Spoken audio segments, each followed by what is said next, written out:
It's been almost 4 years since Michael Jackson died, but he continues to make headlines, some of them coming out of a Los Angeles courtroom right now, where his mother is suing for damages over his death from a powerful anesthetic in June 2009.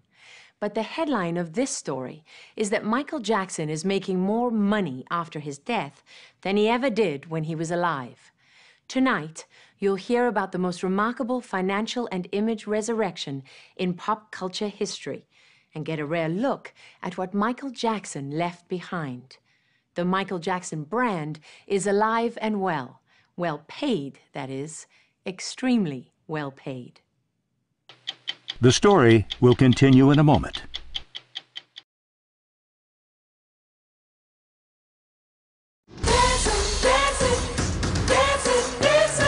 Barcelona, Spain, the 297th performance of the Michael Jackson Immortal World Tour.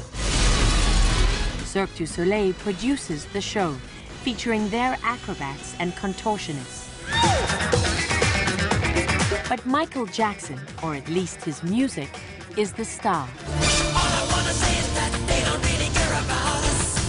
We sold 230,000 tickets in 2 days in Japan. We did 90,000 people in Moscow, 190,000 people in Mexico City alone. John Branca is an executor of Michael Jackson's estate, an architect, if you will, of how to make money off his legacy, most of which will eventually be turned over to Jackson's 3 children. Branca was Jackson's lawyer and advisor off and on for over 25 years and negotiated many of the singer's biggest deals during his lifetime. It's just unbelievable. Michael Jackson sells more tickets dead than most artists do alive. That is absolutely true. Worldwide box office now is over $300 million. And Michael has almost 60 million Facebook friends. He's the biggest selling artist on iTunes, and he's sold approximately 50 million albums since he passed away. It feels like you can't talk about all those great things about Michael without talking about the fact that his image was so battered and tarnished by the time of his death. Have his fans just forgotten about all of that? About all the weirdness? As managers of the estate, we don't really pay attention to the tabloids. We look at the Michael that we knew, the real Michael, the artistic genius, the visionary. The real Michael Jackson also told Ed Bradley on 60 Minutes that he let young boys sleep in his bed. You can't run away from that, right? You can't hide from it. Well, I don't recall that interview, and I just know the Michael Jackson that I knew was somebody I considered, a very honorable person. John Branca chooses his words carefully.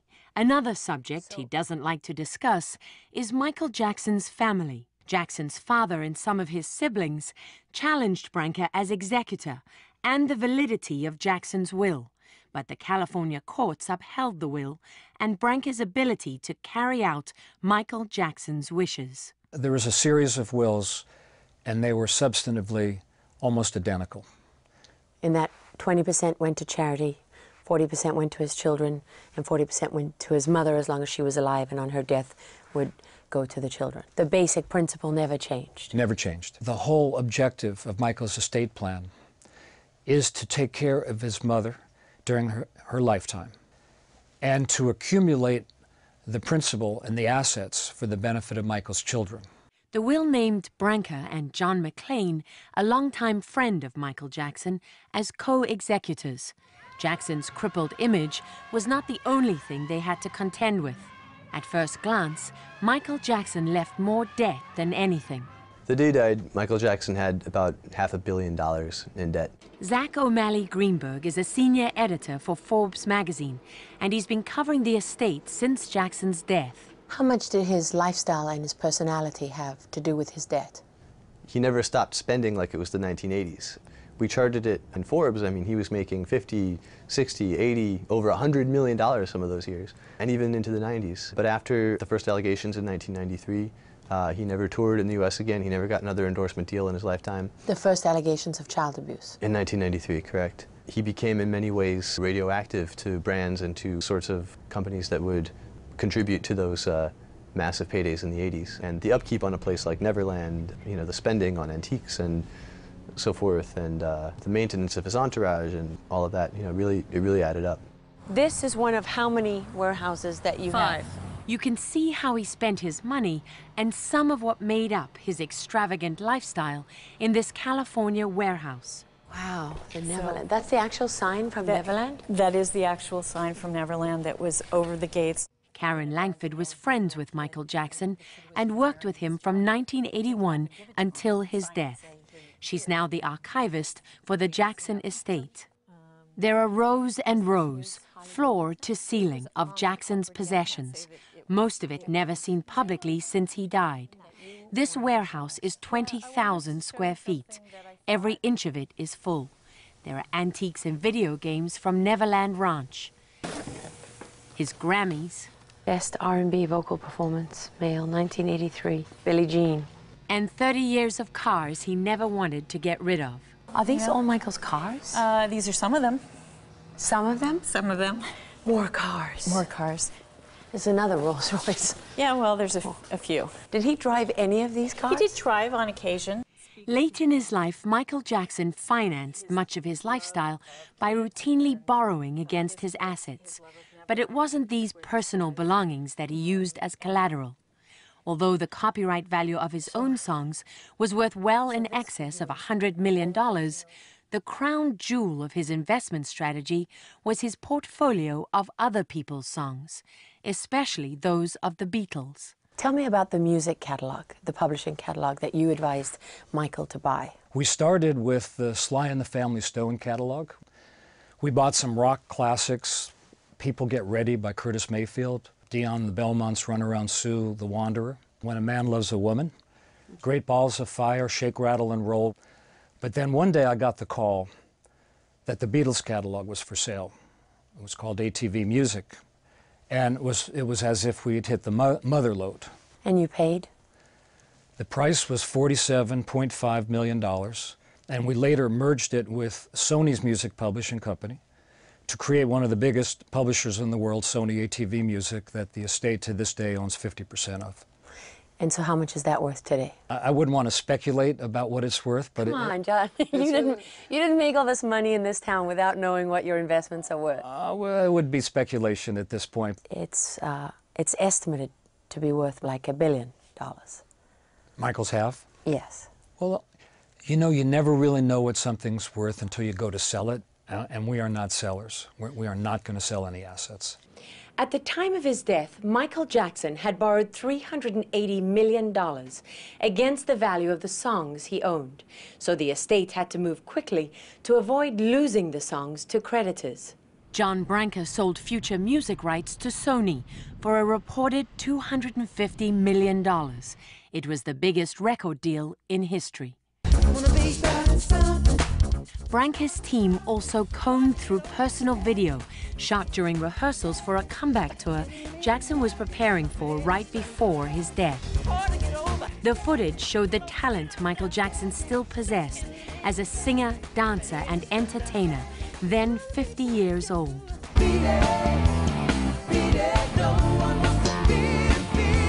It was made into a movie called This Is It and was released within months of Michael Jackson's death.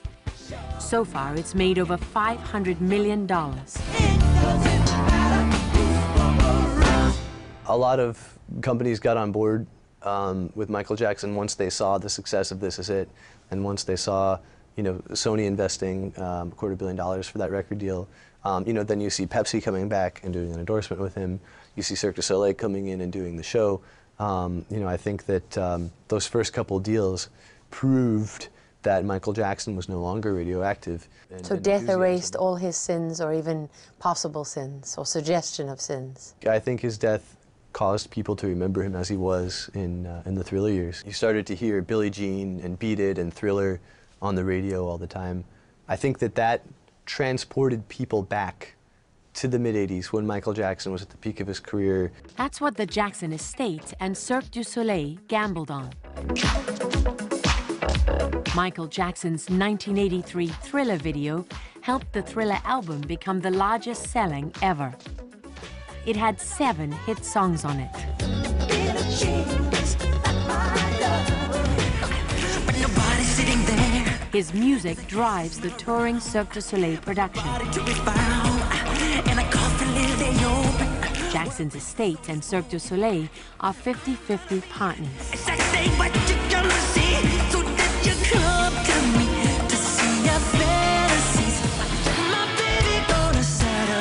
And while this show is expected to continue touring for years, a new production opens this week in Las Vegas. It's called Michael Jackson 1, and we were allowed in to watch one of the final rehearsals. This show features more of classic Michael Jackson choreography and more of Cirque du Soleil's signature acrobatic production, created by founder Guy Laliberté. Do people come here to see Michael Jackson, or are they coming to see something else? So I think people are coming here, yes, because they're passionate about Michael. So it's very tricky because you're touching an iconic figure, and you have to be careful because the bass fans there are very, very difficult and demanding. Making money on Michael Jackson's legacy is one thing. Keeping it is another. John Branca needed a team of lawyers to navigate a litany of claims against the estate. There were so many claims that were filed, and I can honestly tell you that most of them were ridiculous. Most of them were absurd. People making paternity claims and claims to have written all the songs that he ever wrote. And you know, when you have an estate and you're in front of a court, you have to take these things seriously. Every single one? Every single one. Settling some, throwing some out? Throwing many out, settling the ones that we thought were valid. There's a couple that are still pending. Also still a work in progress is the sorting of Michael Jackson's effects. Michael Jackson, personal clothing? Mm-hmm. This is what he wore. There's that famous jacket. There it is. Wow. That's amazing. This is one of the safes that we have, and Karen Langford showed us some of the more valuable items, which are kept in this safe, like this sequined glove he wore while on tour. It's estimated to be worth over $80,000 at auction. Can I touch it? Sure. Gently. Gently. Wow, it's kind of heavy. Mm-hmm. Look at that. I mean, you can't look at that without... Look how it sparkles. Yep. All of his belongings will be preserved until Michael Jackson's children come of age. This is his shoes. When they can decide what's to be done with all of it. The more time passes, the more its value, and the more money his legacy generates. Executors Branca and McLean get 10% of what they make for the estate, but their results speak volumes. They've already erased the $500 million of debt Michael Jackson had at his death.